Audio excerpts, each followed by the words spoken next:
চৰকাৰে যদি ভাবে তেতিয়াহলে জুবিনক পোষ্টমৰ্টেম কৰক মোৰ কোনো আপত্তি নাই সেইকাৰণে অহাকালি ৰাতিপুৱা প্ৰথমে জুবিন গাৰ্গৰ অটস্পাই বা পোষ্টমৰ্টেম আমি কৰিম গুৱাহাটী মেডিকেল কলেজত আৰু এই পোষ্টমৰ্টেম কৰোতে আমি এইমছৰ ডক্টৰকো আমি জড়িত কৰিম আৰু ৰাতিপুৱা 7:30 বজাত আপোনালোকক এইকনে কলো যে আমাৰ গোটেই ক্ৰিমেশনৰ শিডিউলটো অলপ বদলি হৈ যাব এতিয়া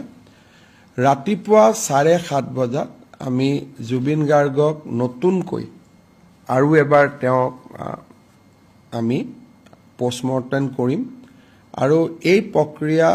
1 পৰা 1.5 ঘণ্টা সময় আমাক লাগিব পোষ্টমৰ্টেম প্ৰক্ৰিয়া সম্পূৰ্ণ কৰাৰ পিছত জুবিনক আকৌ আমি সৰু সজাইলৈকে উভতাই আনিম আৰু সৰু সজাইৰ পৰা আনুমানিক মই ভাবো যে 9:30 বজা মানতহে এতিয়া আমি বা 10 বাজিব 9:30 10 বজাতহে আমি জুবিনক অন্তিম যাত্ৰাৰ বাবে আমি লৈ যাব পাৰিম